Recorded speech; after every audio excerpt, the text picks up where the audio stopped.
locked into You Are Urban iPlayer Radio, the world's first urban podcast network. Yeah, they need some real brothers critiquing the movie. Yeah, giving up the real shit. Right, man. You dig? Real brothers. Yo, welcome to Two Urban Guys at the Movies. I'm Enigma. And I'm Kwame. And what is this, bro? And we're at the movies because we're urban and we're two guys. I know. Okay, you just flipped it around. Yeah, it's just what you said, but yeah, backwards. yeah, It's just what you said, but a backwards. little bit of a change there. But What's really good though, fam? Yeah, I'm good, fam. I'm good. First show of the year, bro. First show of the year. So I'm happy for that. Do you know what? Last year was an interesting year. That towards the end of the year was an interesting year. Defo. Like, obviously, how many episodes of this show did we get through? We got to episode 7. 6 or 7. Yeah, seven. Yeah. So this is episode 8. Episode 8, man. We're getting there still. So do you know what? Yeah, we did say to them at the end of episode 7 that we was gonna have a big surprise in store. Yeah, man. So if you haven't already guessed, this is episode 8. And we got a special for you today. Yo, Nick, tell them the special, man. Tell them what this Look, is. it's a special type of episode. You know, we usually review a couple movies and an urban classic. We're flipping it. We're flipping Today, it, man. We are reviewing the biggest movie out right now. I can't even stay in my chair, fam. Star Wars The Force Awakens. And you know what? This is a spoiler review. So let me just say this from day 100%. If you haven't seen the movie, I beg you just back up. Check. Put the gun down. Yeah. Give me a pack of tropical fruit bubblicious. Sorry. You started this. Just remember, we warned you. We're going to get deep into the film. We're going to discuss some stuff that if you ain't seen the movie, it's going to ruin it for you. So if you've seen it, it's cool. Most people have seen it by now. So it's cool. But if you ain't seen it, boy, I can't help you. And I'm going to spoil it for you. And I will feel no way. I'm going to Kylo Ren you. But you know what? All I was going to say is, I was going to say to you, let's keep one of the big things that happens, you know, like someone dies in it. Why? No, I'm just saying, innit? Give him about 10 minutes before we drop into that part. Is that all right? Yeah, I'm down with that. I'm down with that. Okay. That's cool. Cool. So yeah, basically, we're going to be doing a special on Star Wars Force Awakens. So, bruv, I want you to just drop a little synopsis for them. Tell them if you don't know, and I'm sure you've been barraged with Star Wars.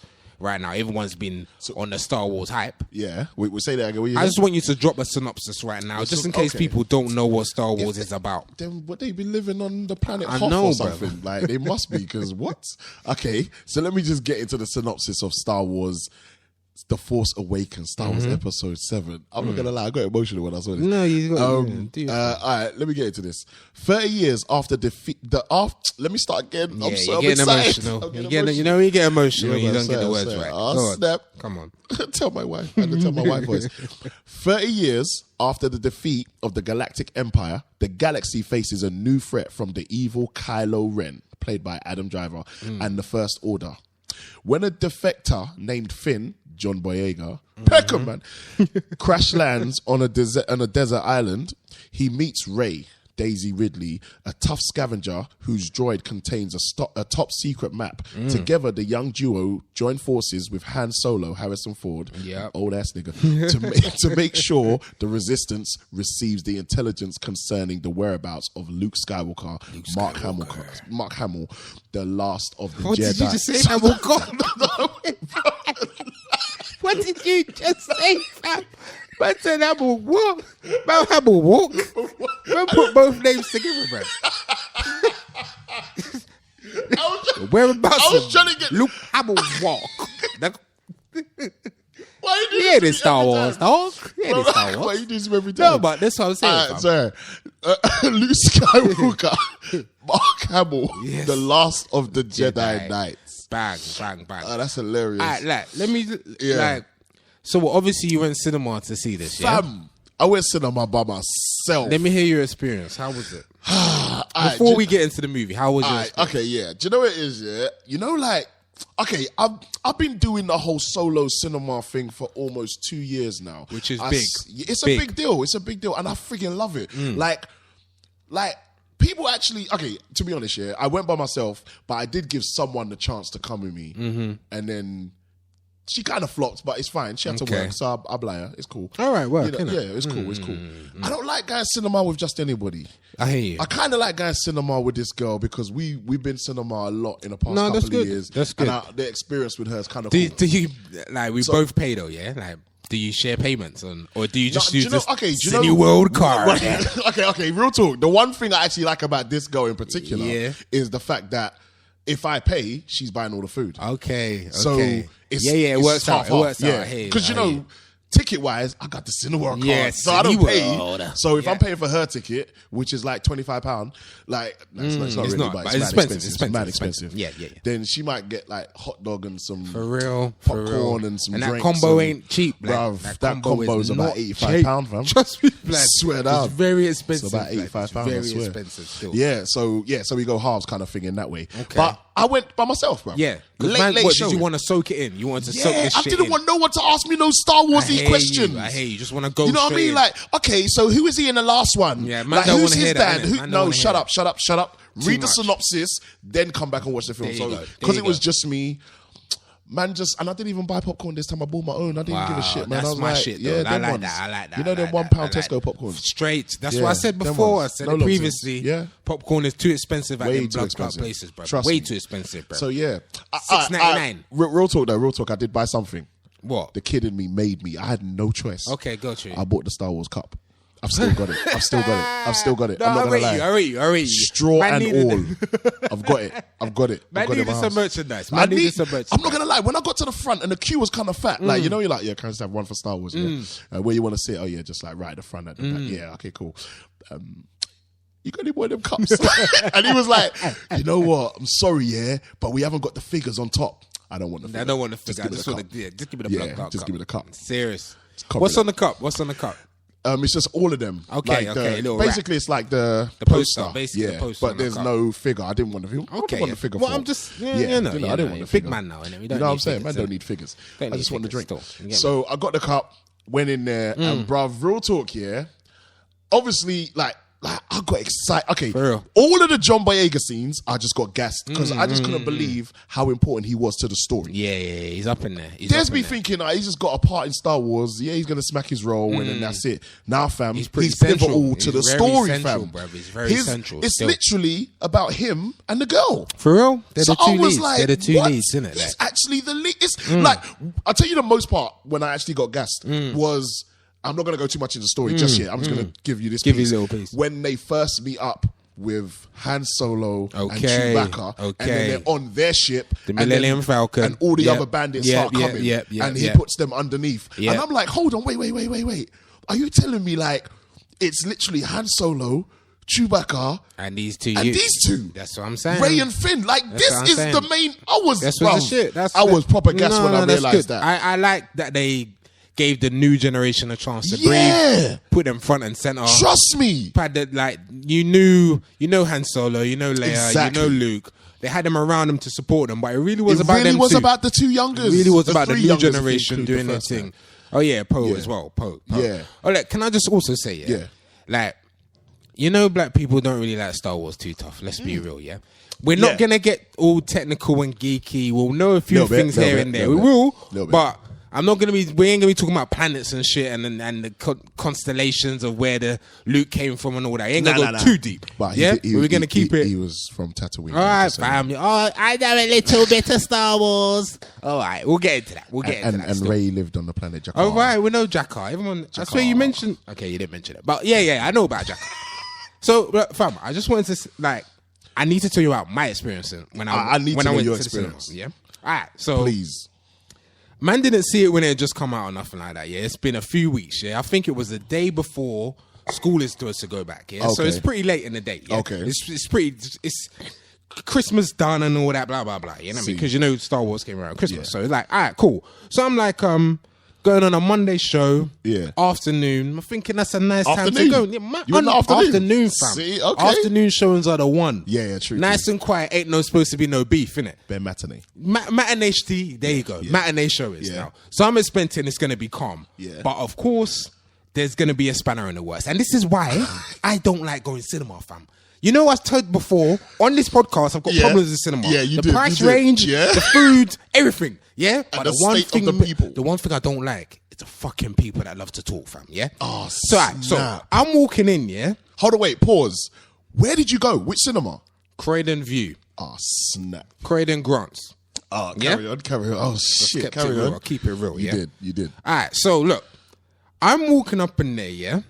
I'm with my lady friend. Yeah. So I'm walking up in there. I'm with my girl. So I'm walking up in there, and I see a youth. Yeah. With his dad, yeah? So man looks about, the youth looks about, his face look about 13, his body look about 37, fam. Man's big, innit? Like, man, you can tell he's a little youth, but he looked like he's had a hard life already, fam. Yeah, he looked like he was obese. You know, kids nowadays is obese, innit? So man looked kind of obese, innit? And your dad was there. So I was thinking, first off, you're a bad dad, innit? You're a bad dad. Why is your kid so big, fam? So his face looked 13. His face looked 13. His body looked 37. Like, yeah? So I'm thinking, you're a bad dad, fam. Why you not look like you should be out running or doing some shit? Like, it's, as I said, it's near to school. Why is he not doing his studies, fam? Why are you here? That's all I thought. And you know, sometimes, fam, when you walk into somewhere and you see someone and you know you're gonna jar me. Like, you know, fam. Like, say if man's just buying them at D's, you see someone he's jarring, then he goes in front of you, he's taking blood clot long. Why are you taking long, fam? Why's your card not working? That type of shit. I knew when I looked at these youths that he was gonna jar me. So I sit down now. I'm eating. I'm sitting down with my popcorn. Yeah, blah blah blah. Yeah. It's the trailers now, fam. Yeah. Yeah. I sit down. I notice 37-year-old boy and his dad sit down behind me. Yeah. Every trailer, fam. Why are you talking? Captain America come up. Oh, Dad, that's Captain America. Oh, you see Black Panther. Fam, are they sitting on your lap or something? They're sitting right behind me, bruv. When I mean right behind me. Oh, Dad, there's Black Panther. X-Men Apocalypse trailer come up. Oh, they've cut off his head. No, seriously. Man needs to shut up, blood. Because he's saying dumb shit as well. Man saying obvious shit. You're not bringing nothing to the table. And your dad, your dad's waste, fam. Man didn't even have nothing to say. His dad's a pussy. And then, like, the screen went black here. I don't know if they've done it on your screen. Yeah. And they say, oh, turn off your phone, don't talk, yeah? They said don't talk. I heard the dad kiss his teeth. That's when I know you're a pussy or you're not taking this shit seriously. This is Star Wars, fam. You kiss your teeth when they said no talking. So you're ready to talk. Yeah? You're ready to talk. The film starts. Bro. No, fam. It's get worse. The film starts. So I'm thinking, just before the film starts, you know when it's quiet and it shows you the certificate? No one spoke. So I thought, wow, nice. He's actually gonna then the opening call, you know when they're telling you about the film? Of course. Didn't hear nothing. But then about 2 minutes in, he says that he sees something and he said something about Republic or whatever. Fam, from then, every 3 to 4 minutes, every time there was a pause, man was saying some shit to his dad. Man was saying this shit. Are you being serious? I swear to you. I was getting tense, yeah? I was getting very tense, yeah? So I had to, you know what I done? Days. It was about 5-6 minutes in. I'm in standard seating, fam. You know me, I don't pay for big tickets. Real talk. I said to him, I go, look, you know what, yeah? Man gonna go outside. I'm gonna stay outside for 1 minute. Then I'm gonna come back and I'm gonna say, they said we can move. Yeah? So I went outside. I walked out of the movie, fam. I walked out of Star Wars. I swear down to you. You missed a minute of the film. A minute. Walked out, pretended like I was going to get someone, came back, and then I was like, yeah, we need to move. Go to the. A man went to VIP seating, fam. Bareface. I can't sit next to you, your blood clot 37-year-old son. You can't rein him in and he's chatting shit behind my back. You're ruining my shit. Anyway, that's another reason why I don't go cinema. Okay, you know what? I'm not gonna lie. That's 100% justified. That's Thank you. I wouldn't go cinema. And I went VIP. Yeah. I said, fuck you lot, view. I sit where I want. Cheers. I rate you, but can I just say one thing? That wouldn't have happened if you went Cineworld. Anyway, I'm just Cineworld trying to get that endorsement. Cineworld trying to get that endorsement. Just before we carry on, in fact, just talking about endorsements. Want to pay the bills right now. Yeah, shout out. Yeah, just want to talk about a new venue, Undersound Studios, great recording studio. If you're an artist or you know of an artist or you're a producer or you know of a producer and you ain't got no home, no base, no place to come and put your music down, record your artists and all that, you need to come on down to Undersound Studios. It's a great place to record. We've got a pre-production studio here. And it's the place where we're actually recording this show right now. Two Urban Guys records at Undersound Studios. Yeah. Great place. You got a pre-production studio where you can get your beats together, then you can take yourself over to the main studio, big booth, all these live equipment, live instruments and stuff. If you want to record live in there, then you've got the nice engineering room, got a nice couch in there, all the stuff you need. Got a nice lounge, big screen TV. Got even a projector screen. It's like a freaking mini cinema in this place. And the lounge is dope. So if you want to come record in this place, make sure you just holler at us at urbaniplayer@gmail.com and we can put you on. Anyway, let's continue on. For real. While we're here, let's just shout out the Instagram as well, which is at urban_iplayer. Also, we got a new Twitter now. Tell them. So you got to follow that. It's literally just at 2 urban guys. So it's the number 2. Yeah, at the number 2 urban guys. That's the Twitter handle. Shout us, follow us, comment about anything we're going to talk about. You know, we always interact with peeps, so let's trust me. Anything you want to talk about, holler at us. We'll talk back. So even though my cinema experience was slightly tainted in the first 10 to 15 minutes, yeah, for real. After that, what did you think of the film? And let's talk. Let's get into the film. What did you think? What did you think of Episode 7, Star Wars: The Force Awakens? Fully impressed. Fully impressed. I'm with you. Like, real talk, yeah. It was one of them things where I had a couple of people try and tell me about the film. I told them to shut the fuck up. Don't do spoilers. This is probably the only film that I actually didn't want spoilers in. You know me. You know me. If you're going to tell me, and if I ask you, I'm like, I don't give a shit if you're going to tell me this person got murked or that person shoots this one at the end of the film. I didn't care. Or if you tell me this person double crosses. Sometimes I want to know. I don't really care because for me, it's all about how the film, you know, the process of the film, how it all comes out. This is one film I didn't want to know nothing. For real. Nothing. For real. I didn't read no stories about it, no script projections or anything. I just wanted to go and watch it barefaced by myself with no one talking, and I did. The experience was amazing. That's do you know? What I'm saying, man. Star Wars is a cinema experience, bro. Weird thing I wanted to say to you. Weird thing, and I don't know why I really thought of this at the time. Did you see R2D2? Yeah. Yeah. Do you know I actually really prefer the new robot? I don't know. BB-8. You prefer really BB-8? Weird, isn't it? Yeah, no, I can understand why. That guy was. I liked BB-8. BB-8 had a lot of character, man. Yeah. That's the if you don't know, that's the robot in the movie. It's like the new R2D2. It's new R2D2. It's basically like a ball or whatever. But I was like, that's dope. I was like to myself, I want one of them. And you know, there was no CGI, nothing. Totally remote controlled. It's a real thing. It's real model. Like there's no CGI. And it could roll like that for real. Yeah. It's everything there is practical. That's JJ Abrams. You got to give him ratings for that. BB-8, there was a big character there. Big character. All right, JJ, yeah. Real talk. I didn't think it was possible for anybody to take the reins of two of the biggest sci-fi franchises and make them both work. Yeah. Obviously, if you don't know about J.J. Abrams, so a lot of people don't know where he came from. If you remember the TV show Alias, Jennifer Garner. Remember where Jennifer Garner came from? You know, Brad Affleck, sorry? Ben Affleck's wife. I was about to call you had to put a lot of names together. Brad Affleck. In. Mark Hamill. I didn't even do that on purpose. So yeah, his wife, his wife, her show, which blew her up, was Alias. That was J.J. Abrams' creation. He made that. And he's the guy that basically took on the new Star Trek franchise and turned it into the humongous blockbuster it is. Now. And then they went and gave him Star Wars Episode 7. Man. And he done it. So are you saying he accomplished? More than accomplished. Do you know what's upset me? Knowing that he's not doing number 8. Yeah, but they've got Ryan Johnson, he done Looper. Looper is a good film, bruv. And I'm just saying, Ryan Johnson is supposedly the next best thing that's coming out of Hollywood. They've given him the reins. You know, bruv, they're not going to just give it to some pussy, are they? Bruv, didn't they say that about, what's his name? Josh Trank. Dog Boy. Did they say that about him? Dog Boy? They did. £100,000 worth of damage, Dog Boy. Star Wars. With his bare dogs. And I don't mean a lot. I mean as in bear-sized dogs. Dickhead. Star Wars, basically, there's a whole proper production behind it, bruv. Like, they're not just going to give the keys over to someone. Pause. Come on. No, wait. Don't say that like Lucas. Don't say that like Lucas didn't have a full production behind it when it was with Lucasfilm. Why are you trying George to say Lucas is a pussy, though. Don't ever say that again. That's blasphemy. Straight. Okay. Because you gave us Jar Jar Binks. No. George Lucas, you're a pussy. Bruv, Jar Jar Binks. You know why you're at liberty for dissing Jar Jar? The thing is, why are you dissing Jar Jar? The thing is, remember, I'm of Caribbean descent, fam. So I'm going to take that a little bit harder than you. Because he was clearly a Jamaican 100%. blood clot slave stroke I don't know, imbecile. Like, be honest. Why you got to be on that?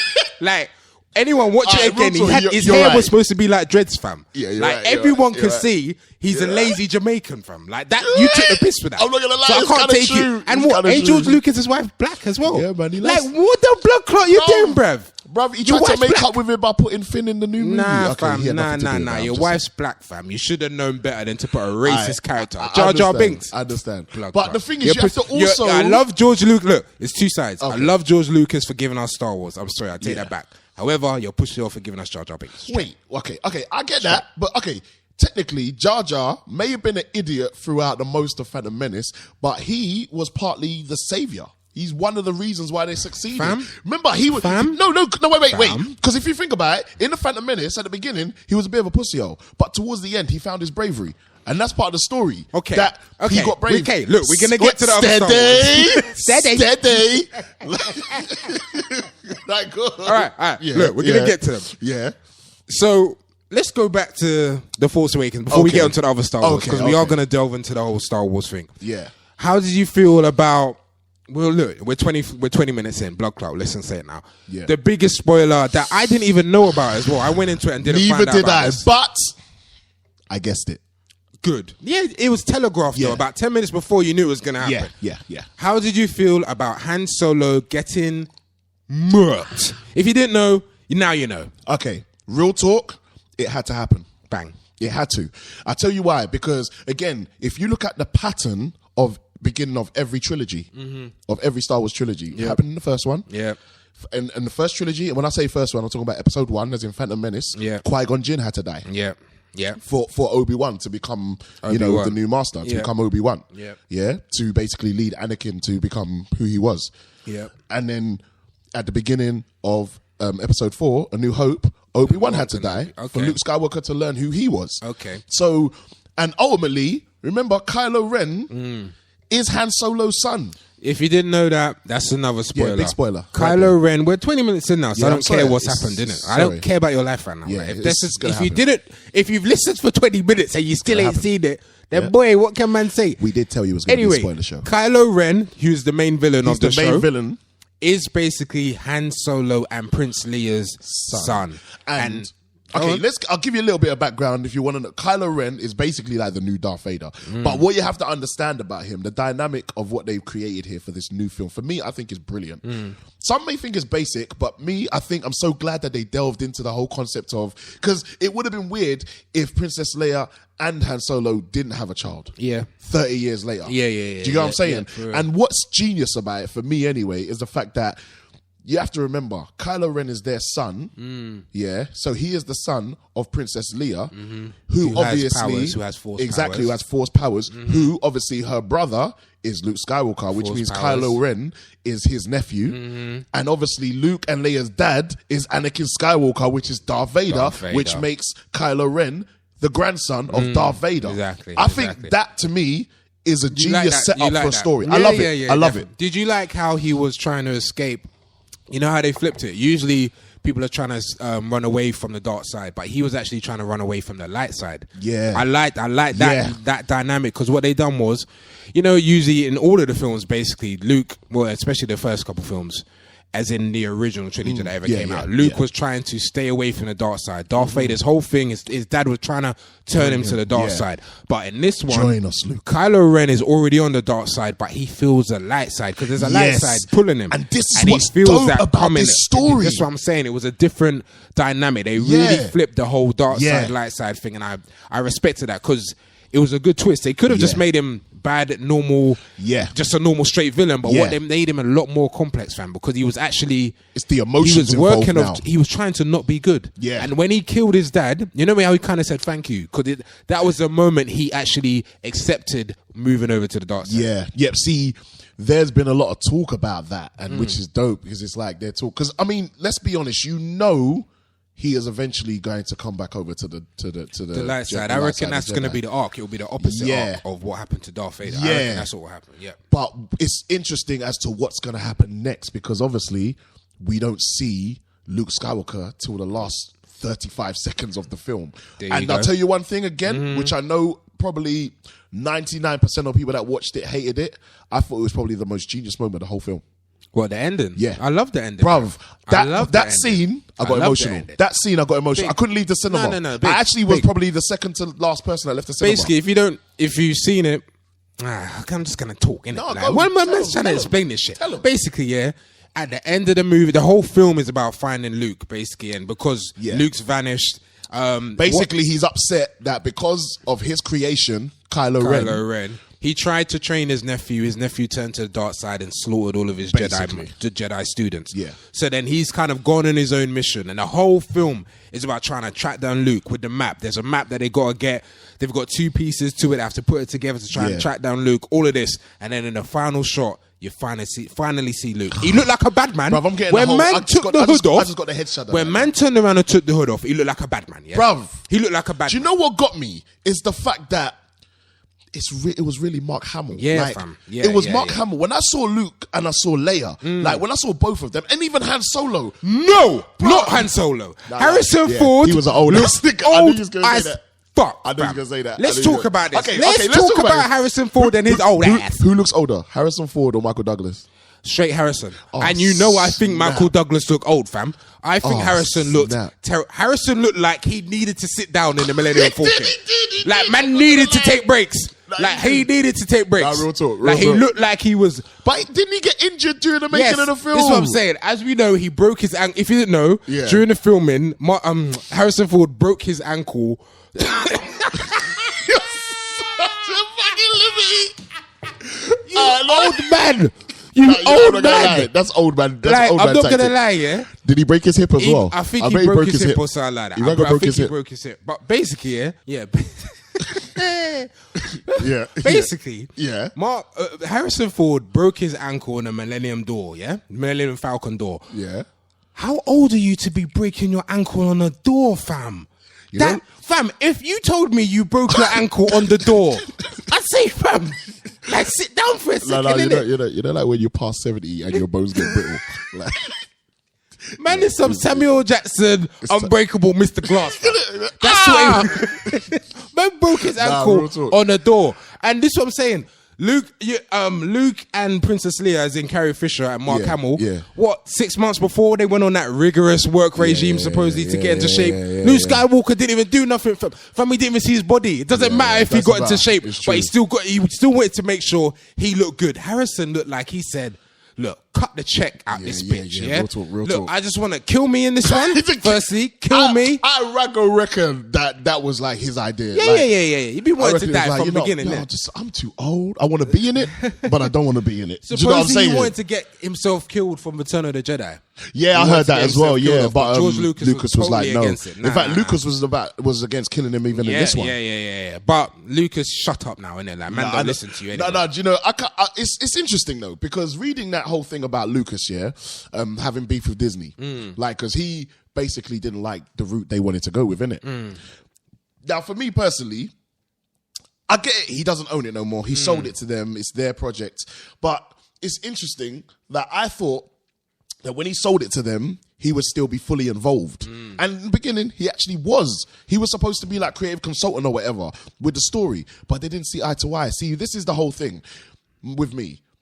He should have known that was going to happen, because bottom line is, the whole reason why you got to make Star Wars the way you wanted to make it was because you solely owned it. Yeah. Now, my thing is, he shouldn't have got mad at that, because once you sell it, they own it. It's their choice. They own it, bruv. But my thing is, and this is on his side of things, is at the end of the day, I don't understand why anybody disagrees with George Lucas, the $1 billion man. Please understand one thing about George Lucas. Bruv, no, wait. Let's understand one thing. Wait. Okay.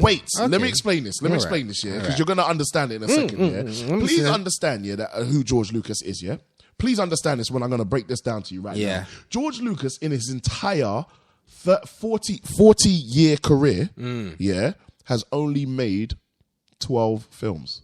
Okay. Steven Spielberg, one of his best friends in life, who he went to college with, studied together, who used to own DreamWorks, has made probably close to 100 films, He's made a lot of films, George Lucas is still richer than him. Wait, I haven't even finished. Now, he's made these 6 films. He did something within these 6 films. I'm talking about Star Wars 1, 2, 3, 4, 5, and 6. Yeah. Within these 6 films that no one in Hollywood history has ever done. He actually funded the next trilogy out of his own money. As in the original trilogy? No. The first Star Wars film, as in A New Hope. Oh, yeah. They paid for it. Yeah. Then he reinvested the money to make Empire Strikes Back. Yeah. And then obviously Return of the Jedi. Yeah.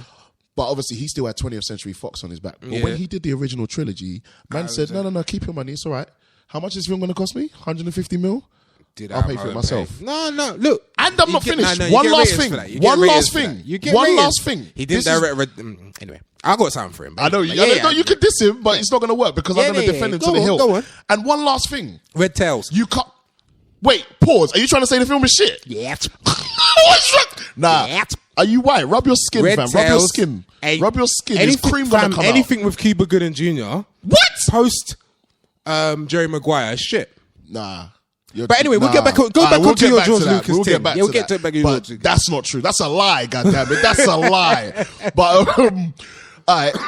One last thing I have to say about Lucas. In fact, there's a couple things. Please understand. Don't say a couple things, fam. Wait. Condense it if there's a couple things. Okay, one thing. Shit. You can't diss the man that invented CGI and special effects. I could, no, okay. No, you can't. No, you can't. No, you can't. I cannot No, you diss can't. him. I can't diss him.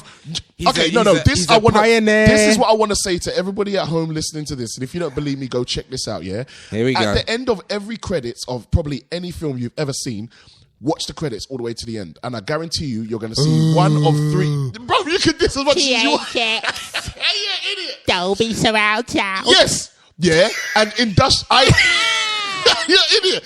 ILM, Industrial Light and Magic, which is his country, company. So I'm fucking up all the words today. It's your fault. It's your fault. Yeah, ILM, Industrial Light and Magic, or Skywalker Sound, which is the THX sound which he invented, and you're gonna see any one of those company names. That's George Lucas's company. He owned that shit. Obviously, he sold all that shit now.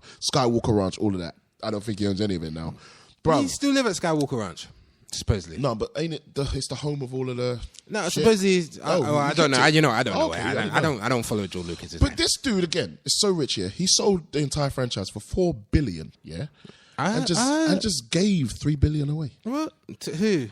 To charity. Just kept. I think he kept a bill for him and his. Yeah, him and his I don't black know wife. if he can get ratings for that. Bruv, Look. Go on. Anyway, I personally, George Lucas. All I'm gonna say is like, no. Everything, all of his accomplished there, you just smashed it. Bruv, yeah. he's I untouchable. personally, I want to forget about George and I want to go back to Force Awakens just for a second. Okay. Let's talk about the guy that represented John Boyega. Let's talk about him. Performance was brilliant. Let's talk about Peckerman He himself. smashed it. Peckerman himself from Attack the Block came represented. Basically, all right, real talk. That's actually one of my favorite British films. Yeah, I really like Attack the it. I've watched Block it is a big few film. times because I find it hilarious. Attack the Block is a big film, but I think you know what he And came across. Paige Cake is in it. She's Who? cute. I know she's mad young. Yeah. She looks good these days. Rewind that. In Paige fact, fast Cake. forward that part. Paige Cake. Anyway, She's a nice. Boyega, I think in this film Man don't care. became a star, fam, in front of my eyes. Like real talk. Real talk. Yeah. He was able to pull off the. I know he was a bit more comic relief than I think people thought. And Do you think so? Some people have complained it was a bit too comedic because he is. Really? No, listen, because he does do a lot of the comedy. If you think about the film, Okay. a lot of the comedic Okay. beats come from him. But I think. But he also had a lot of the serious Yeah, that's scenes. what I'm saying. That's what I'm saying. He had It was the right balance. balanced. He had the Yeah, comedic yeah. relief. He was able to do all the physical stuff as well. Yeah. And I think he was a different type of Star Wars character. Yeah. You kind of go on saying like Yeah. Star Wars characters are He usually was brave, flawed. cavalier, Yeah. exactly. But he was Yeah. flawed, bruv. He had a bit of a different slant about him. To be fair, I think he smashed it. What did you think of Daisy Ridley? I really liked her. Thought she was I sick. actually expected to not like her. You know, Straight. sometimes when they force a female lead and then she's corny and you don't believe how hard she is. I believed her I from believed day her. one. I believed her that's from her the first beginning. film. That's her first film. Don't lie. For real. They really drew for like unknowns, bro. Yeah, man. But that's what they done with the original trilogy, innit? Yeah. Mark Hamill was not known. Carrie Fisher was not known. Harrison Ford was not known. And this is what made them stars. And You they know went what? on to become It's who impressive, they became. bruv, I'm not Well, to gonna be lie. fair, Mark Hamill and Carrie Fisher didn't come on to do that much. No, they didn't. To be fair. But Harrison went on to do his thing. What was the Mark Hamill film? Time Crisis. The time... Time something. Oh shit. We find out. No, Time rated. rated. Draw for his file. Let's just draw Mark. for his file. Yeah, because to be honest, I don't think I anybody don't seen want a Mark Hamill to. film. This is the thing, yeah. I don't really want to insult Mark Hamill, yeah, because he's Luke Skywalker. However, your career got deaded after. Man got second billing though. Straight off nothing, fam. Man didn't Off say a word. not one word In this and film, 30 in seconds. Star Wars Force Awakens, he got second billing and didn't say a word. But we're going to draw for Mark Hamill's file now. We're going to draw for his films. And all I know is he's going to say Star Wars, Star Wars, Star Wars, Star Wars, Star Wars, Star Wars. I know he was in an episode of The Flash, old and a new series. Oh my days. Yeah. Bruv. This is a really bad filmography. no. Bruv, you know what? Oh, it's such a bad filmography. I don't even think we should call it a filmography. It should be called a TVography or teleography because Mark. there's no movies in this. Okay, look, just go to his films. I just want to see his films. Let's forget TV. I want to actually. Can you show me Mark Hamill's films that are not Star Wars? Are there any? Oh no, this isn't sounding good. This isn't sounding good. Oh, no. I'm struggling. This Bruv, ain't it's good. bare cartoon voiceovers. Yeah, he does. He does the Joker in it. So I know he does a lot of cartoon work. He does a lot of video game work. So maybe that's what man did a voiceover in the Boondocks. Yeah, probably. Raw. And he's become more of a voice actor now. And I think Carrie Fisher's just crazy, innit? But Yeah, she was on crack at one point, innit? Can I discuss something that's kind of before we get to this? Because his file is just completely shit. Bruv, it's you know when you draw for the TV. file and there's nothing in there. There's bruv. not empty files. Just Seriously, like you know when you space. draw for the cornflakes and you go in there and it's just the dust. You know the dust at the bottom of the cornflake box. Yes. And there's nothing. You didn't know, innit? Like we went to the file. We What didn't know you it was doing? gonna be this bad. Throwing this away. He ain't even got no milk. He ain't got nothing. This is whack. Okay, can I just discuss a point? Because basically within the film, within Star Wars The Force Awakens, Rey, who is the main character, one of the main characters, Daisy Ridley, realizes throughout the film that she has powers. Well, she has the Force. The Force is strong with her. This is one of my favorite arcs of the film. By the way. She I love finds this. out that she can do all of the mind tricks. Oh yeah, did you know Daniel Craig was the stormtrooper that she done the mind trick on? This was sick. I'm gonna watch it again. That's Just say, brilliant. supposedly he, done his thing, got in there. So yeah, Daniel Craig. If you don't know the mind trick scene where she's telling the guy to take her out of the restraints, that Don't was you Daniel rate Craig. him for the fact that he chose to be in a film and do a scene, a pivotal scene in the film, mind you, where you don't get to see him? Of course, because he's a G like that. I rate actors that do that because then it's almost like it's about the art, not them and their face. Do you know what I mean? So yeah, go back to what I was saying. So it's like she adopts powers during the whole film, and basically the theory behind it, a lot of people are saying, is that she is Luke Skywalker's daughter. Yeah, been What hearing is your this. opinion? Yeah, been hearing What's this. your opinion? Do you know what's crazy, yeah? I think it's dope. And to be honest, I think she is going to be his daughter. I agree.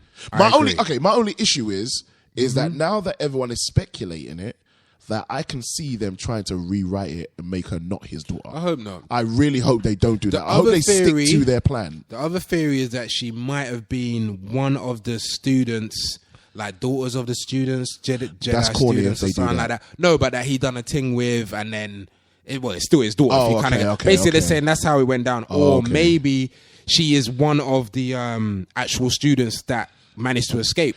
People are saying that maybe her and Kylo Ren were students together, but because her mind has been kind of erased, she don't really remember. Because remember, she don't remember everything that's happened to her. She don't remember her parents. Yeah. She just sees a ship flying off when she has her vision, which gives off a lot of information. So that's what a lot of people are saying now. Well, there's another theory. Maybe she could be Luke and Leia's child. Sorry? Yeah, you heard what I said. I'm playing. Whoa. I just wanted to throw that out there. Yeah, that's I know it. it crossed Hey. everybody's mind. Yeah. Everyone, don't feel like I'm the only one that thought about it. Yeah, of course. He lips That ancestral his shit. thing. That wasn't really He nice. lips his own sister, man. Ugh. That's just Yeah. weird. But Anyway. look. All right, bruv, real talk. Let's not draw for his file. Okay. Because I'm still scrolling. And, bruv, he's done bare work, but none of it is in film. There's no point. I don't even want to go through it. Do you There's no think point. they wasted your girl from 12 Years as a Slave? Do you know what, yeah? Do you With the want my- orange wanna know Yoda. my The honest orange opinion? Yoda. My That looked honest like opinion. orange. My honest opinion, her character, one of my favorite characters in the whole film. Okay. There was something about her, and you know there's more to her story. Yep, definitely. So you think she pulled it off? Yes. I don't know what it was. Maybe Maybe because I like. You didn't think it was just an orange Yoda? Fam? No, I liked her accent. Okay. And I liked the way she talked, and I don't know. And how the character moves and stuff like that. It was just really cool. It was really cool. I knew it was her straight away though. What did you think of the giant General Snoke? The giant hologram thing looked like a giant golem. That thing. Yeah, for real. That shit kind of freaked me out. I'm not gonna lie. It was mad scary. When I put my child head on. If you're a child, you think that's weird. Scary. What the fuck is this? Yeah. That was Andy Serkis. You know, Mr. Gollum and Planet of the Apes. Yeah, he's a genius actor. Supposedly, but a lot of people didn't like how that looked. They said it kind of ripped off, Prometheus, even the engineers from that, and it just looked a bit unoriginal. But I thought it was alright. I thought it was okay. I mean, where else would they go? You don't want them to necessarily. Actually, to be honest, I shouldn't say that because that would have been a good idea. I was gonna say you don't want them to necessarily have another emperor, but then again, maybe they should have. Well, people are saying that this guy might have been a guy behind that emperor all along and all this, but I hate when they do that. When they supposedly all of a sudden someone's behind all of this shit. Yeah, blah, blah, blah. I don't like that shit. But fam, overall, it's now the number one film ever in America. Bro, like the box office is glad. Do you want to know why I'm glad? Because now everyone can stop fucking talking about Titanic. No, Titanic. Let me other fucking film. Let me stop you right there, bro. Worldwide, it's still only as we speak at the moment, it's still only number 4. What? Worldwide box office, Avatar still number 1, then Titanic, then Jurassic Park, and now Star Wars. Okay, Jurassic World. That's Jurassic not World. last. But you know what I found out about Avatar, fam? Avatar was in the cinema for 8 months. Sorry, what? Avatar was in American cinemas and worldwide for 8 months. The theatrical run was 8 months. Okay. This is the reason why it is the number 1 movie of all time. See, now that's cheating. Straight. That's cheating. Anything you put in there for 8 months is going to sell. I just think that's ridiculous. I don't think a lot of people realize that. But remember, when Avatar came out, it came out in like December. That shit didn't come out in cinemas till about August. Bruv, that's a pregnancy. Bruv, that's 9 months. I've never that's 9 heard months, of fam. that. Seriously. Bruv. 8 months it was out. Check it James yourself. Cameron had a fucking baby. I said to you, he had a baby, he bought out theaters, and he said, you're only playing Avatar. They're like, fam, I want to watch something else. Nah, all you're watching Avatar. If you ain't watching Avatar, you're watching Titanic. If you ain't watching that, you're watching Aliens. Everything you're watching is mine, fam. So that's what I'm saying. Yeah, so that's why it's the number 1. So people are saying it might not catch it. Bruv, that's not even. That's not even. It's not fair, fam. See, to me, that just proves that they try and put people there. They don't let shit happen organically. They don't. See, bottom line is, let's be honest. Like, no, could you give us the stats of Star Wars? Okay. Because I was looking at the stats. And these are early stats. Remember, these are the first initial stats. They was talking about day 1 takings, day 2 takings, largest day 3 Thursday takings. previews, 57 million on the Thursday. Largest opening day, 119 million. Shut your Biggest mouth. opening weekend, 247 million. Bruv, that eats Jurassic World. Fastest to 1 million 1 day. Fastest to 150 million 2 days. Fastest to 200 million 3 days. This is what I'm trying to say to you. Insanity. Best IMAX sales ever, 30 million. Come on.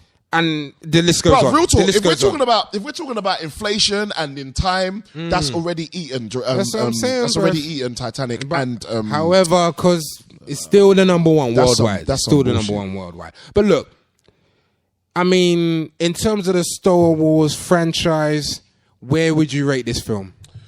Okay, do you know what? Where would you rate it? It's too early to rate it, to be honest. I'm asking you, fam. No. Are we doing another podcast? No. Do you know why? Because you got to. I'm gonna give you. Look, I want your initial reaction. What's your gut telling you? Oh, wait. Sorry, wait. What's your gut telling you, fam? No, wait. So I'm just trying to understand what you're asking me. Where does it stand? Are you talking about as in all of the Star films? Wars? Yes. Oh, you're not asking me to give it a comb rating. No. Picks. Okay, No. We ain't got the picks no yet. Picks. Oh, in terms of Star Wars, 1 to 7, yeah? Bro, that's hard though.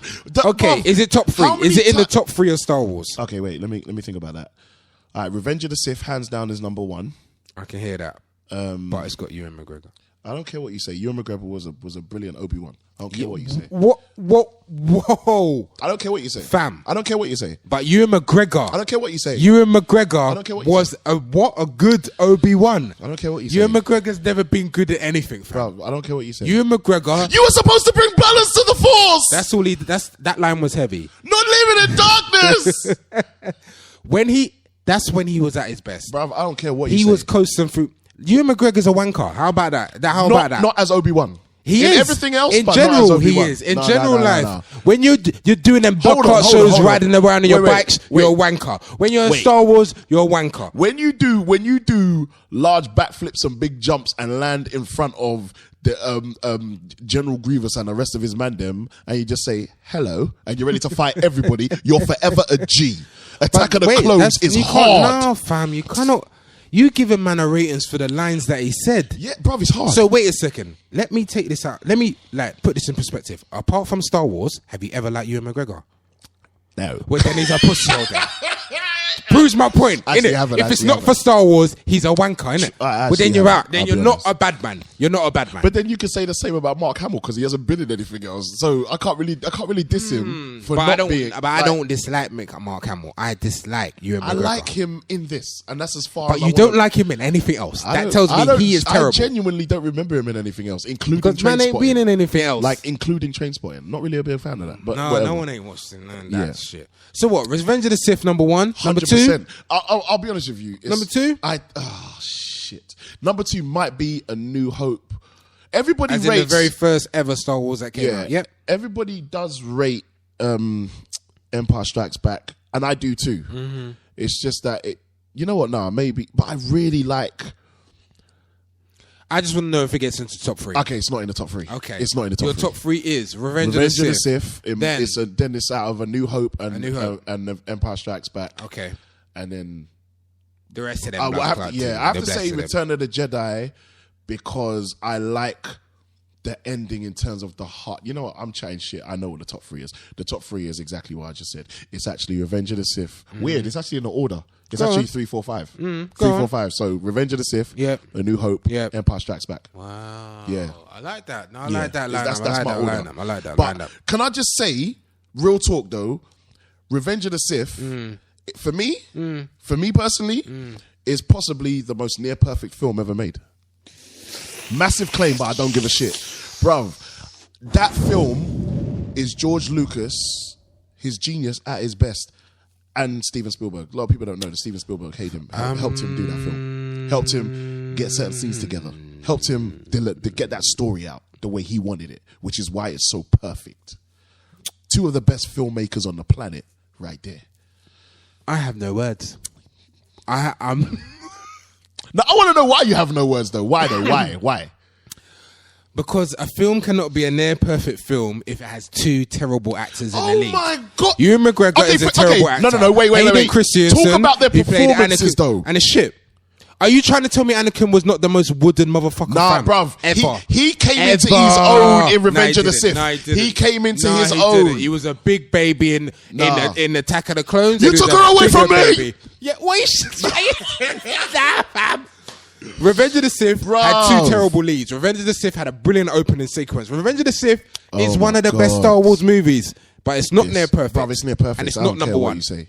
I'm sorry. I'm sorry. I'm sorry. I can't. You give a tell film me with what is Ewan number McGregor. 1. What's number 1? Empire Strikes Back is the best Star Wars movie. That's too easy. It's not because it is. Okay, no, I can't even argue with that. I can't argue with that. Then I'm gonna go.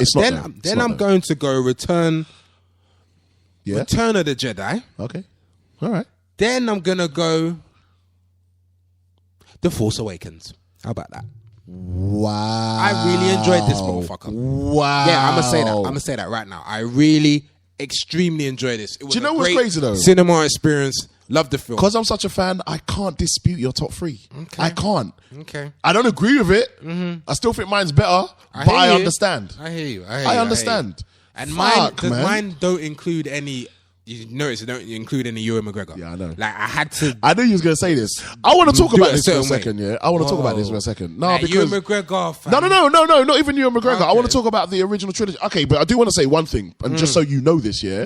They did a poll, yeah, out of all the original 6 Star Wars films. You know what came out on top, right? What, Revenge of the Sith? Yes, it did. Who done the poll? Ewan Bruv, it McGregor wasn't and just- Hayden Christensen. You idiot! And You're George an idiot. Lucas and his wife.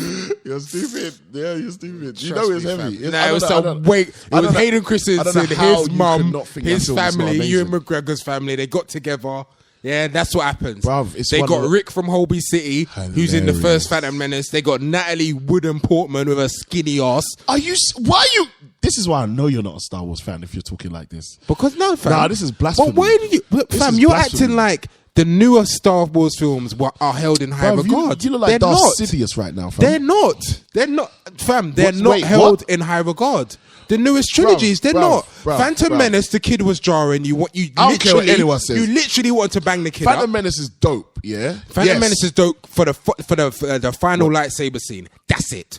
Everything else is shit. Is amazing, and the pod race is dope as well. Pod race is podcast. Pod race is kind of alright.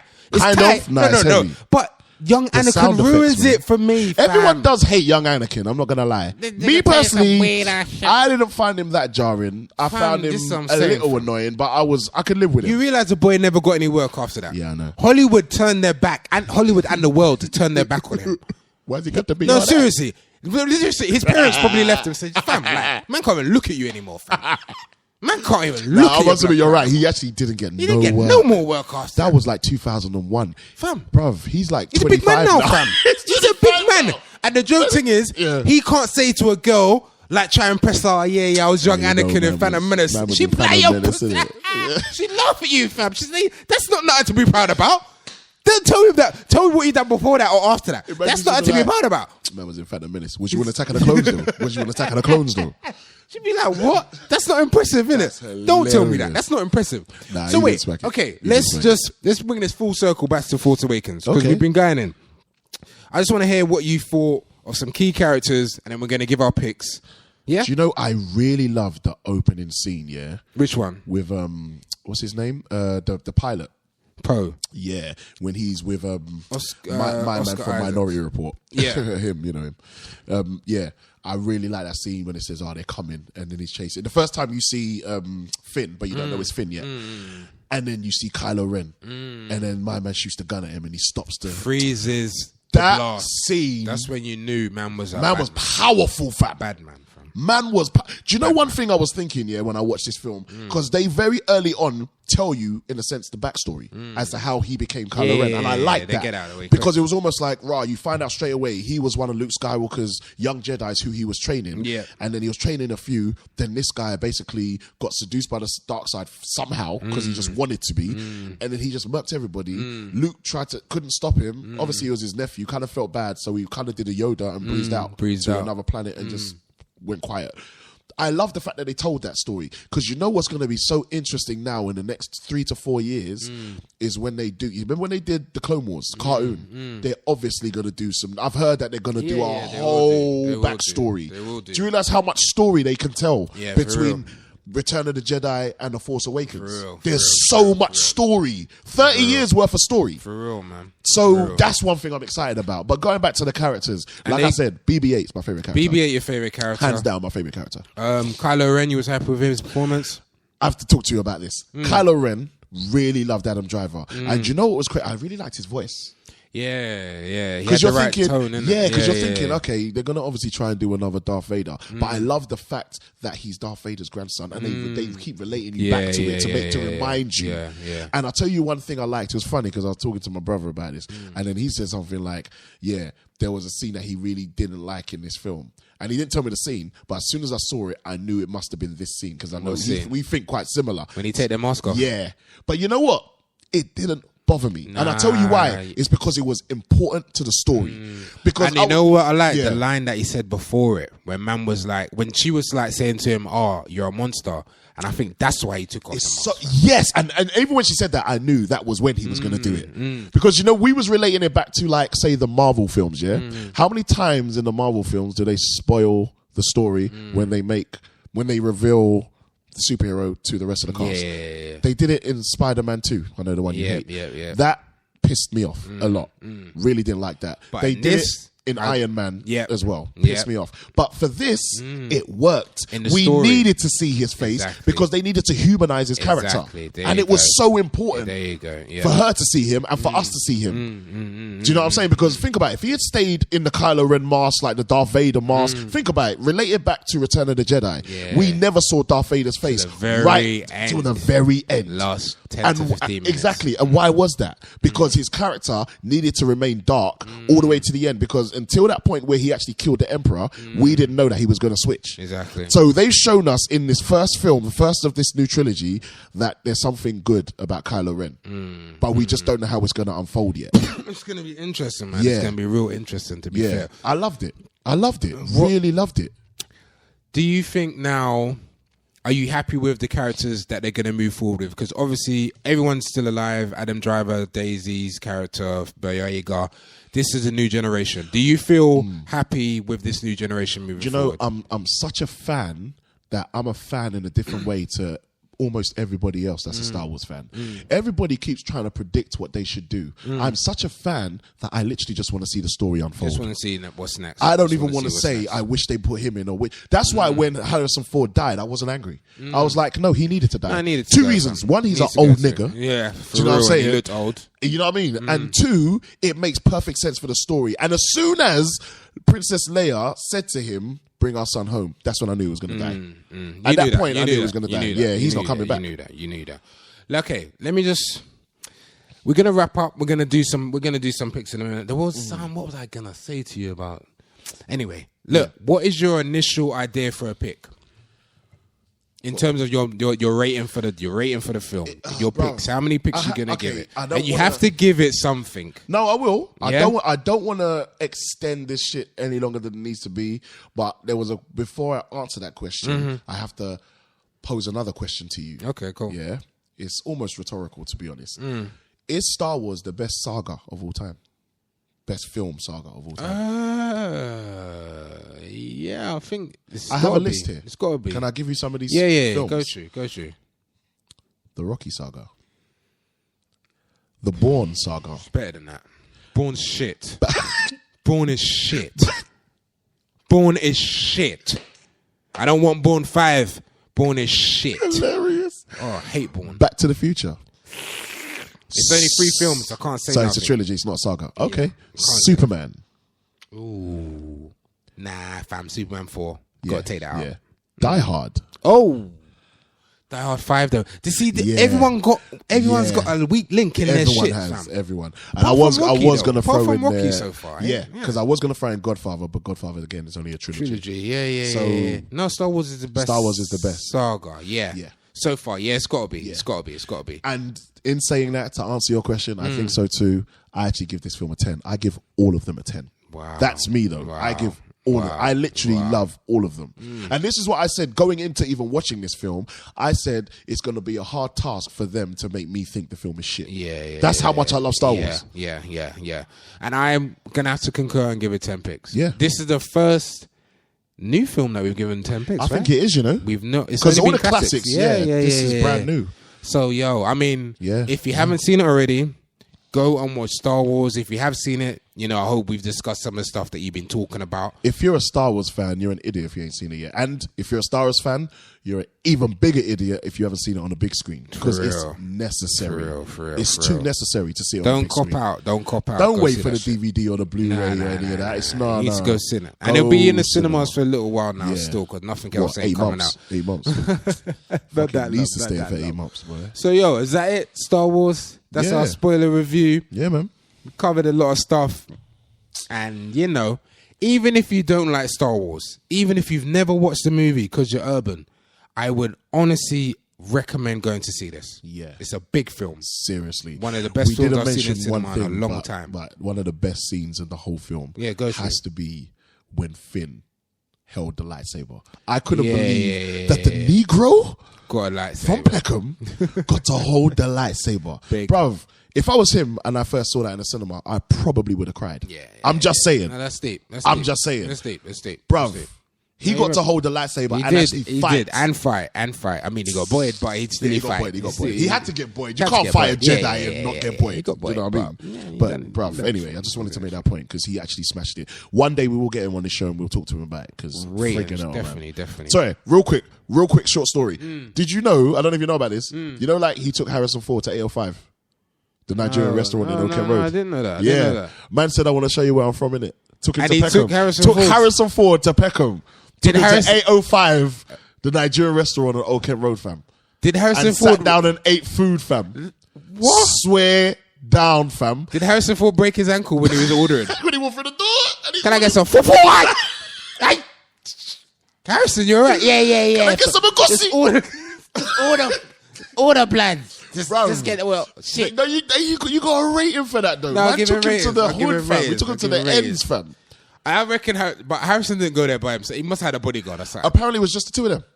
And even when they finished, John was like, "Nah, I'm paying because I know you got more than enough money to pay for this, but this is my treat. I want to show you what I'm from, so I'm paying." Just the two of them. No, ratings, fam. Ratings to That's big, innit? Ratings to Harrison for actually being able to go and get not through being- the door. not being scared and for being around so much Nah, Negroes. I'll give him ratings for not breaking your ankle when ordering like ratings. Innit? Alright, cool. Ratings. All right, cool. Yeah, man. That's That's it. our thing, man. Force Awakens. Yep. You are locked into Urban iPlayer Radio, the world's first urban podcast network. Yeah. Yo, so And we're back. now it's time for, one of the best things about this podcast that we personally think is when we review a classic movie, an urban classic movie.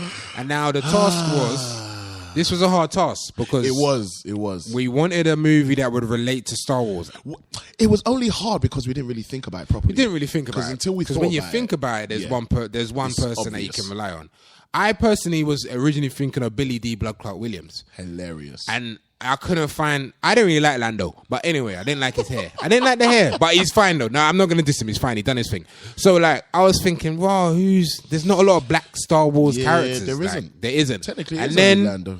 Unless you was going to review Attack the Block. Exactly. And that's not old enough. Yeah. And then the man Kwame just hit the nail on the head. And picked the one of the best urban classics. Is something troubling you, my son? Ah... No, father. with a connection to Star Wars, and that is Coming to America. Which, as you know, stars Eddie Murphy, Arsenio Hall, and James Earl Darth Vader Jones. bang. If you didn't know it, I'm sure you do know, but James Earl Jones is the voice of Darth Vader. I haven't felt that for since. That's actually one of the best scenes, if not the best scene in that entire movie. I just want everyone to know that. Sick. So Man yeah, didn't finish his sentence, but anyway. so we're going to review Coming to America. Now, I know this is a classic that Real talk. everyone should have seen by now. If you haven't seen it, I don't know what the hell you're doing. I'm going to make so much big claims. I think this is the show of big man. claims anyway. This is some big claims. So I'm going to, just in case someone out there ain't watched it, and Really? just in case Really? you've forgotten what it's about, Oh, yeah. give them the synopsis. Okay. I like this, Akeem Joffer, hilarious, the crown prince to the throne of the wealthy African nation of Zamunda, lives a pampered lifestyle with every daily facet performed by servants. Akeem has become fed up with this and wishes to do more for himself. The final straw comes with when his parents, King Jaffe Joffer and Queen Aeolion, present him with an arranged bride-to-be named Imani Izzy. Fine. Who's fine as hell. Fine. Whom he has never met and who has been trained to obey Akeem's every command. Bark like a dog. Akeem concocts a plan to travel to the United States to find an intelligent, independent-minded woman he can both love and respect, and whom he will fall in love with for who he is, but not for his wealth and his social status as a prince. Prince Akeem. Bang. That is a synopsis for the classic Eddie Murphy movie Coming to America. Okay, so this is a weird one because I know just about everyone that's listening to this, listening right now, has seen Coming to America. Obviously. So we're gonna get into some facts about it. We're gonna see what we think about it. Yeah. And I mean, if you don't know, and I'm going to say this slowly. Kwame is the biggest Eddie Murphy fan in the world. If they don't already.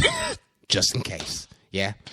Yeah, You're gonna learn it more over the years. Real but I'm talk. just telling you, Eddie Murphy, Kwame, that's his guy. Yeah, Real talk. that's his guy. So I Eddie mean, Murphy's my uncle. no, he's not. So let's just start off. Well, I gotta be on it.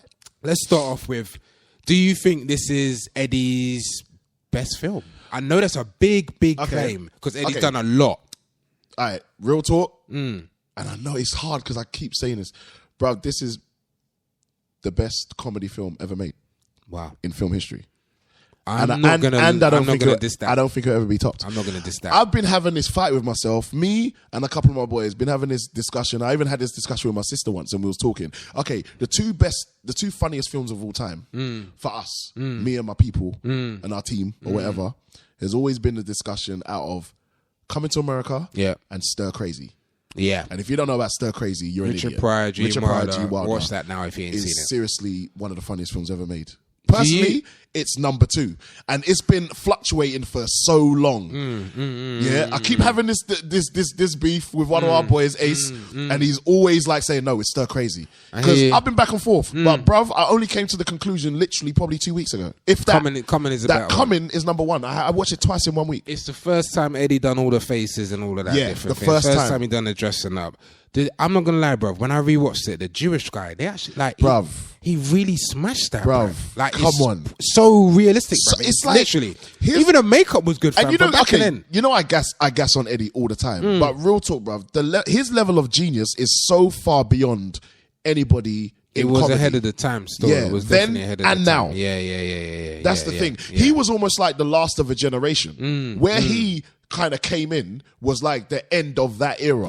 Everybody else, because I mean, real talk, if we're talking about even going into his stand-ups, and I'm not going to go too much into just Eddie because I know we can do that on another show, but just talking about where Eddie was in terms of Delirious and Raw, especially Raw, personally for me, you know how I feel about Raw. Raw for me is the greatest stand-up of all time, bar none. That's just my opinion. Now, I believe he birthed a whole generation of stand-up comedians from that one stand-up. Just from that. And it's the way he thought, the way he actually developed. Because I mean, if you ever hear him talk about how he got into comedy or how he started doing impressions, he literally said he used to just sit in front of TV when he was a kid and literally just copy voices, which is why he could do voices so well. He would literally sit there and just copy cartoon characters and TV show characters and just study their voices and could just do impressions. That's why he was such a dope impressionist. He used to say that his punishment when he was a kid was he wasn't allowed to watch TV. Because that's all he loved to do. So doing what he did in Coming to America was almost second nature to him. See, for me, I thought that was amazing, and then he went and topped it when he did Nutty Professor. So, but this is where it started from. This is what I'm saying. This is what I'm saying. This is where it started. This is 88, right? 88, fam. No one was doing this. No one was doing this back then. The makeup was good. I literally was thinking the makeup was good. All the characters you they forget played. that's him. That's what I'm saying, fam. Clarence the Barber. Definitely Clarence the Barber. You forget. Jewish guy is sick. I mean, the Jewish guy. Wait a minute. If a man was to change his name to Muhammad Ali, why did he say Muhammad? So curious. Yeah. Why is it Hakhanamai? Why is it? Trust me. That was sick, bruv. I mean, why is that scene so sick though? I don't know, man. It's almost like we're talking about the barbershop scene, and it's like it's an iconic comedic scene because Arsenio Hall and Eddie. Hilarious. And Clint Smith. And Clint Smith. Who the hell is no Clint one Smith? knows who No one knows who he is. He's never come back. Never seen him again. This boy good. This boy can sing. Man, you ain't never met no Frank Sinatra. This boy can sing. That's hilarious. This boy good. All the scenes. Good and terrible. All the scenes with Clarence and Arsenio's character and Clint Smith's character. Those three were so important to the film, and they were actually side characters. That's what I'm saying. It's brilliant. It was sick. If it wasn't for Clarence the Barber, he wouldn't have gone to the church rally. Yeah, he wouldn't have gone. Simple as that. Good, clean girls. That's where I'm going. Shit. He would have gone. Man said good, clean girls. Good, clean girls at the church rally. Black awareness rally. Where I'm going tonight. But can I just say as well, the Arsenio Hall preacher scene. It's still one of the most iconic, best. Bruv, have you seen how much he's beasting? Like when he's looking back at the chocolate. There is a God somewhere. Why is he creeping like that though? He was Bishop Eddie Long before Bishop Eddie Long was Bishop Eddie Long. Why is he, except it was girls, but why is he beasting like that? Man was like, I didn't come to preach today. But you know what I'm saying? Bruv, that scene is brilliant. Amazing. Brilliant. And you know, it's so funny because I know a lot of people don't know in that specific scene right there and then, if you're looking at the scene where the camera cuts to the crowd, that's actually director F. Gary Gray in the audience. It's weird, I know. It's weird that I know that. But if you watch that film, if you don't know who F. Gary Gray is a guy that directed Straight Outta Compton, Friday. He directed a lot of shit. Fast Furious. But yeah, he's doing a new Fast Furious movie. Big director. Do you believe, that it was Eddie Murphy's vocals on the Soul Glow commercial. I'm just saying. Do you know? Okay, not a lot of people know he's got that. I vocal didn't game, know fam. that, but hands down, if you know, again, I know all about Eddie shit, so I know. I never knew that though. Okay, yeah. So it's almost like now I have to go watch it and listen again. But if you know about his vocal game, you know you can do that. Of course you can do that. You know you can do it. Just let your soul go. Just let it shine through. Just let your soul, baby, feeling oh so silky smooth. Just let it shine through. Just let your soul go. Bruv, man had tunes with Michael Jackson back in the day. Yes, People forget that. Man had tunes with Please, Shabba, fam. if you want, and I know he's your boy, but No, if you want to laugh, if you want to catch jokes, out there, people, just go to YouTube and type in Eddie Murphy, Michael Jackson music video, and it's the weirdest. I was a king. Yeah, it's the weirdest combination of weird. But listen to the lyrics. That's all I'm saying. You always find a way to give Eddie ratings. Yes. This is a time where you can't give Eddie ratings. Put your mouth on I me. might just say, anyone out there, if you want to have some fun, listen to that. Just watch that video. To be honest, you can catch Joe listening to any of his tunes from back then. Because his tunes were comedic in the sense that it's like it was hard to take him seriously. It's almost like look at Jamie Foxx as well. It's almost like Jamie Foxx had a hard time people taking his music career seriously. So it was almost like he perfected what Eddie tried to do in the 80s. For real. Because when he did it first, people don't even know that, was it not Intuition? Was the album for Intuition for Jamie Foxx? But either way, that album wasn't his first album. He had an album called This. No one cared about that. No one cared about it. Do you know what I mean? So it's this kind of same thing for Eddie, innit? It's like you're a comedian. It's hard to take you serious that you're singing. And you can actually sing, but we can't look at you like He that. had better vocals than most people that act or do shit like that. I'm not gonna lie. Do you know what I mean? It's almost like, look at Will Smith. Before he started acting, you liked him as a rapper. But after, it was like, no, fam, stop rapping, fam. Stop, fam. You're corny, man. And then when man kept rapping, you know what I'm saying? For too long, into Men in Black 3 and all that. And then you're it was like, fam. Nah, fam, I beg you shut your mouth now, fam, because you're not saying anything like that. Take that dress off your goddamn self. Seriously, that ain't going nowhere. I need to ask you. Yeah. I'm a big fan of his, so I'm not dissing him. Yeah. Why was Arsenio not as big as Eddie? As in movies. Do you know what? Because I know he had it on his whole show. I know he done his thing. I know he done martial law. I know all of that. Hilarious. Martial law was a massive fan of the that. weird. No, it was like it was a rip off of Rush Hour, but. But when it before Rush Hour? Nah, I swear it came like literally about 6 months after the Rush Hour 1 Blue. I swear it did. Fam, think about the times when we used to watch it. Yeah, you're right. The time period is about the same. Shit, it is. So it's like it was just a rip off of Rush Hour, but with a fat Chinese guy and an older black. Yes, that's only That's the only thing Sammo Hung could ever say. The only thing Sammo Hung, the Chinese guy, could say was yes. To everything. Why did they not overdub him? That nigga couldn't speak English, man. Shit. We have to fight Arsenio. Yes. You're like, nah, fam. Nah. Okay, you're so right. Why do you think he didn't? Okay, I don't. It's weird because I asked myself this question as well. Because when you think about it, he actually never made another movie. Never really did. Like, did he? what else has he been in other than Coming? Can we draw through his file? We've got to. Okay. Oh man, this is I didn't want to do this because that's the thing. I'm not insulting Arsenio. The amount of characters that he plays, it just in Coming to America, bruv. The woman at the bar, which was hilarious. That's hilarious. That scene is hilarious. The preacher, he plays Clarence's brethren. I know there's characters. Simi, obviously, done his thing. His weird ass IMDb page. Wow. Why is everything coming? Wow. No. Bruv, why was he known for the cartoon, The Real Ghostbusters, and Coming to America? That's it. He done the voice for Winston, right? No one else ain't gonna do it for Igor. Oh no! You do realize he's only ever been in Coming to America and Harlem Nights. Wow. Wait, Black Dynamite, was he in Black Dynamite? I don't remember him in Black Dynamite. Not a big role, just slightly. There was a part when he was running his mouth kind of type of thing. Damn. No, this is a really bad. Is this file worse than Mark Hamill's? Is it worse than Mark Hamill's? Because it's looking pretty bad, right? It's looking scarce. Okay, the only you know what? It's worse than Mark Hamill's. Damn. Okay, I don't know. Okay, because we're talking about filmography here. Because Mark Hamill technically doesn't have a filmography. He literally had a TVography, a teleography, but he doesn't either. But the thing is, Arsenio, you know what? I almost want to blight him. I'm trying to find something to Yeah, blight I know him. you searching It's around. because in that. he's had Searching. 2 successful TV shows in terms of talk shows. Yeah. Okay, yeah. no, so let's say one One. because the second one got cancelled. Got And I don't cancelled understand why they did that. quickly as It got well. cancelled quickly. Yeah. Because Arsenio ain't got it. Do you think But they he's should a ever do good Coming to host. America too? Never. Weirdly enough, I don't think they should ever do it. But if they did, I'd watch it. You'd watch it straight away. Yeah. You would. I know you would watch it. Yeah, I'd still. watch it. But no, please don't. Can I? This is something I've always felt about Coming to America. Yeah. What's his girl's name again? Lisa. Lisa. Lisa. Shari Healy. I never thought she was nice. And I still don't think I she's think we nice. should end the show right I here. still don't think she's I nice. think we should end the show right here. she was a pick or by Eddie. He likes very light-skinned Hands women. down, we all know that Eddie has got a likes thing for light-skinned very women. light-skinned women. Look Every at co-star every looks Eddie, just yeah, like his exactly. wife. Look at every Eddie Murphy Yeah. film. Do Just you know, about Do you know the only one Jada? is when Regina King?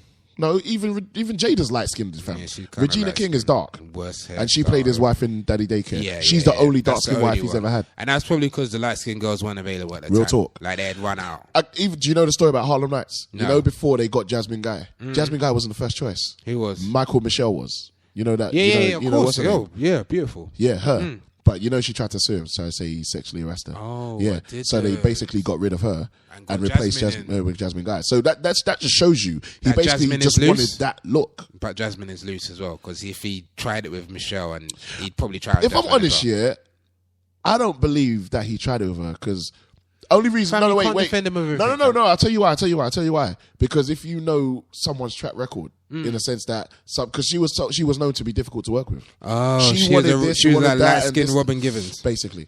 Damn. So yeah. And see, even look at that, even Boomerang, Halle Berry. He's got He's got a Eddie has look. got a type. So Lisa, I've just never found her attractive, Bro, bro. I'm Her sister's shocked. better than her. Her sister. I'm Are you trying to tell me that her shocked. sister's not better than her, fam? No, she's not. And I even like the sister. Are you trying to tell me I that? like dark Are you skin trying to chicks. tell me that? Was But it no. Imani Izzy ain't better than Lisa? Imani is Yeah, the that best stopped you chicken. in your tracks. hands Yeah, that down. stopped you in your motherfucking But tracks. Vanessa Bell Calloway looks good now. Thank you. She's like 55, And she still look looks good. bad. And she still look good. Yeah, like real So talk. I think she's I'd bark better. like a dog for her. I think she's better than Lisa. Lisa's like, I for can give me, you that. fam. But Lisa's bruv, the have you not third seen best her nice- now?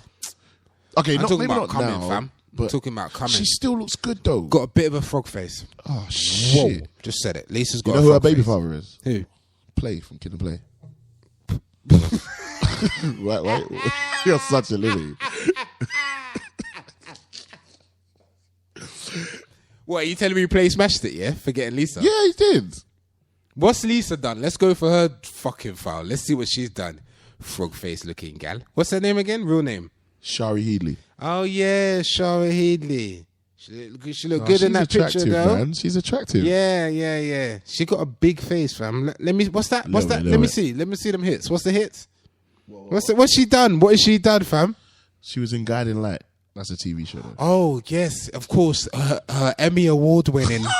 I'm being sarcastic. No one knows Guiding Light. She was in The Preacher's Wife. She was in Johnson Family Oh, my Vacation. days. I think everyone thought she weren't nice as But well. you're chatting shit Everyone right thought now. she weren't nice. She weren't nice. Bruv, go wipe your She bum, came fam, into 'cause you're casting. She chatting came shit. into What? casting, and they said, "Oh, you from Coming, yeah?" Nah. Next. Well, tell me her films, fam. What has she done? What has she done So since far, Coming to America? so far, I've only mentioned like 3 things. Yeah, and let's it's go. still more than us in here, just so you know. She's a TV actress, man. She ain't made no stop films. drawing for these TV actresses, man. Okay, Lisa ain't nice. Why was she in Belly 2? Did anybody see that? Did anybody see Belly 2? No. I mean, What? Nah. Oh, this is poor. see, she's not in anything, Bruv, is she? why is everybody that we're trying to I draw don't know. for, We're we drawing can't even some draw bad for their fouls. foul? We're drawing for some bad fouls. It's bare telefouls, fam. Bare teleographies. Has there what is his rival? What's my boy's name? Soul Glow boy. What's his name? Daryl. Yeah, he's a G. Is he the sleaziest? One of the sleaziest guys we've ever seen in an urban comedy. Come on, fam. For when he says, all women want a man to take charge, tell them what to do. That's the greasiest line in film history. You got and Jerry Curl, the you're fact saying you that got line. Jerry Curl as well, which means you're extra greasy. Who's greasier? Him or JJ? Whoa, as in Jermaine Jackson? Yes.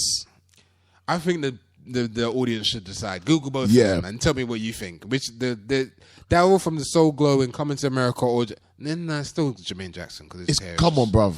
Because this is 30 years later, and he's still greasy. Yeah, at least Daryl got out that. You know what I'm saying? He cut his shit off as well. and done his thing. Yeah, and he's smoother now. Like they went on and done the whole smooth boy thing. Is Coming to America? I'm gonna be harsh on you. Is Coming to America better than Nutty Professor? Then you're saying it's better. You're saying it's Eddie Murphy's best film. Yeah, but is it better than Trading Places? But I think it's the number one comedy of number all time. one comedy of all time. Of all time. Yeah. What? And I rate all of these other ones mad high. Obviously, like literally. I know you do. What? Why do you feel it is the number one comedy of all time? Because it's it was almost like, I mean, it's weird because I know a lot of people don't like 91, but for me, I actually think 91. When I watched that in awe of what he did. Amazingly classic. Bro. Yeah. Like it's seriously, ridiculous, fam. Like when I watched that the dinner table scene, the characters, and I can't believe that he did all of that. One man doing all of that. That's insane. Ridiculous. Actually ridiculous. Do you know what I mean? It so really. When I watched that, I'm like, this is almost like he almost wanted to do Coming again. He wanted to have that same just energy, a different vibe. Yeah, just little switch ups. Would you? Yeah. Go on. No, because I really like Nutty that much, but for me, Coming is just like. Even though it's weird that I'm going to say this, it's like such a heavy family film, even though technically it's not because it's got some titties and a lot of swearing in that shit. And it was a 15. The unedited version. It's so raw. Fuck you. Fuck you. You know what I'm saying? Who's next? Seriously. Hilarious. See, at our house, it was almost like we used to like to watch the BBC version because it's damn you, and you. Who's next? You know what I mean? And then when he's like, good morning, my neighbors. Shove it, buddy. He didn't say shove it. He didn't say shove it. Yes, the same to you too. He doesn't say that. You're lying. It's something we were talking about before. If you watch the film again, you should listen out for the line that James Earl Jones says. Tell him the line. Yeah. Oh my. There's a couple. Because when he says when he's talking to McDowell and he goes to McDowell and he says, what did he say to him? Do you not alert? Yeah, he says no. He says, I'll tell your son. I'll tell him that you're here. No, do not alert him to my presence. I will deal with him myself. That's the exact same line he says in Star Wars in Darth Vader. Bang. Real talk. If you don't believe me, go watch it. Sidney Poitier was originally supposed to be King Jaffa. Hell no, wouldn't have worked. Nah. Nope. Too straight, right? Not for what James Earl Jones brought to the table. Come on. Man said, what's troubling you, my son? I thought you had sex with your parents. I know I do. Nah, he was happy. He was haps. But his best line is when Oha comes in, the guests are waiting. Let them wait. I'm talking to my son. And Come, he smiles when he let's says, go for a stroll. He's haps. He knows he's the king, James fam. Earl is the guy, fam. Nah, no way could he have done that. And the thing is, we're talking about Sidney, who is a freaking classic black actor, the classic black actor. One of the classic. Nah, he couldn't have done it. And weirdly enough, Sidney Poitier directed Stir Crazy. Don't you think that's weird? It's weird correlations. Yeah, weird. All right, so we're gonna wrap it up. Urban classic, Coming to America. I don't have to ask, but I will ask how many picks. 10. Should really give I'm it gonna give 11. it 10 picks as well. If we could give 11, we would. And I mean, as I said, if you're listening to this and you ain't watched it, watch it. If you've watched it, go watch it again because it's funnier than you remember. Weird trivia fact. Obviously, everyone knows about the wedding scene in Coming to America, the dance, the African dance. Weird trivia fact that dance routine was actually a sped up version of the Michael Jackson Thriller dance. Weird. That's a Didn't weird know that, and piece weird. of trivia. Weird. I'm gonna watch it again now. Yeah, and I'm gonna me watch too. it again and the Thriller dance, and I think everyone should do It's that like again. a sped up. That's weird. Just but yeah, weird. It's and just it's a weird. fact It's just though. weird. Real It's talk. just We didn't weird. know that's It's the weird. truth. And also another fact, if you didn't know this, and I actually posted this on our Insta literally just today actually, so you can go check this out. _iPlayer. Yeah, so you can go check it out on Urban_iPlayer. Did you know? You see, like King Jaffer and Queen Eolion. Yeah, James Earl Jones and Madge Sinclair, who are King and Queen, actually did the voice King and Queen in Lion King as well. Smashed it. Don't you think that's weird? Smashed it. They should have got Eddie to be Simba. That'd have been sick.